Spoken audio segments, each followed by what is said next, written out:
Hi, welcome back. Before we turn to the caller, I want to welcome Newt back. We're playing, what is that game called? Musical Chairs. Right. He was here before, now he's here. Okay, so hopefully Diane is on the line. Hi, Diane, are you there?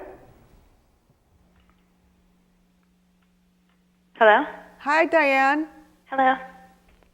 Welcome to the Conflict Hotline. Thank you. Would you like to tell us your situation in a sentence or two?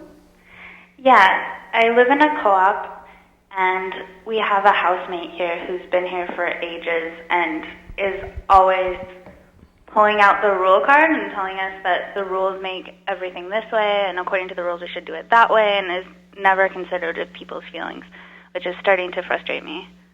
Mm-hmm. So instead of talking about what's important to him or what he wants or negotiating with people, he just makes it be about the rules rather than about what he wants, something like that? Yeah, and he's the only one that knows all the rules that were made like 5 years ago, so he's always pulling things out that we don't have access to. Uh-huh. So you have some kind of both a helplessness and also, I'm guessing, a desire to be able to have dialogue and work things out in a kind of like a cooperative, collaborative way. Mm-hmm. Okay. So which one of you wants to be Diane? I'll be Diane. You'll be Diane. Okay, and you are the housemate. Yes. You're already salivating about all those rules. Come Yes, on, aren't right. you? I'm excited. Okay, so do you, Itzel, do you need to hear anything from Diane about being her? Well, I guess I'm wondering, do you tend to try to engage with your housemate with regard to your feelings around the rules, or do you just, how does that go for you? No, I tend to engage. I've been here for 3 years, and we've had lots and lots of conversations where I try to express how I feel and try to empathize with how he's feeling, but it just doesn't get anywhere. Okay, great, thank you. Do you want anything? Yes, I'd love to hear one or two of the rules, Diane, if you know them. I feel like a lot of them are about authority. Like, a lot of them end up being about him having the authority. Right now he's the maintenance manager, and before he was the finance manager. So he has a lot of rules about him having authority about that. Okay. And can you just give us an example of what you have said to him when you try to engage with him?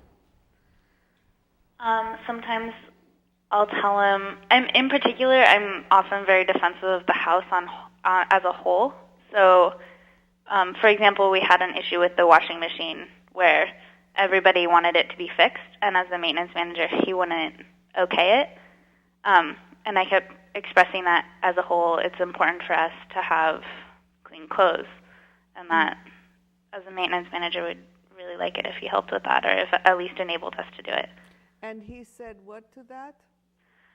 He said he wasn't willing to fix it, and he wouldn't let anybody else fix it because he thought that we weren't being responsible about our use of it. And he wouldn't solve that problem either. Okay. Was that sufficient? Sure, we can work with that.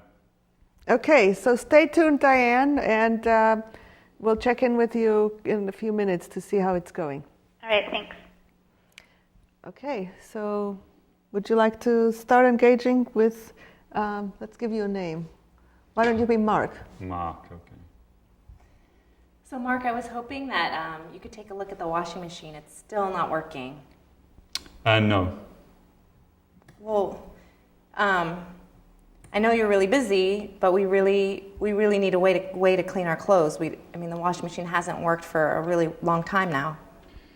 Well, as you're probably aware, the rule is that the person in charge of maintenance gets to make the call on situations of this sort, and that's me, and I am making the call, and I don't think that there's any point mending it when people are irresponsible in how they use it, and that's my judgment call, and so I'm not going to mend it, and I don't think anyone else has the authority to mend it. So, thank you. Diane, does this sound about right? Mm-hmm. Okay, so let's try to work with this situation. So I would say that from the very first moment where he says no, there's a lot that he says in that no. Yes. Diane, right now we're going to play it on the screen and we'll get back to engage with you later. Would it work for you to just listen for a few minutes? Yeah, sure. Thank you. So, what do you imagine he's saying in that no? Well, I mean, there was a lot of certainty. I definitely felt like I didn't have a lot of wiggle room. So there were definitely, I mean, I knew there were reasons behind it, but I just wasn't clear on what they were. Do you have any guess?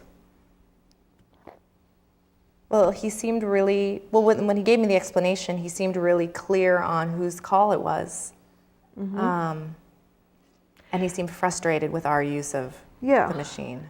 So if somebody is pulling the, reaching for the "it's my authority" card, what I hear in that is that they don't have a whole lot of trust that just because something is important to them, they would be heard. It's only if they have the authority or the power.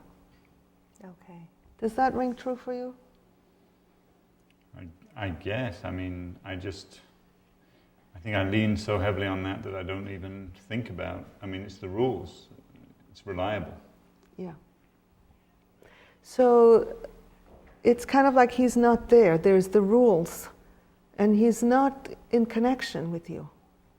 So if I wanted to create anything here that would be sweet, I would try to find a way to connect with him. Whatever it is that he says, just to make contact. Okay. Do you have a sense that you might know how to do that?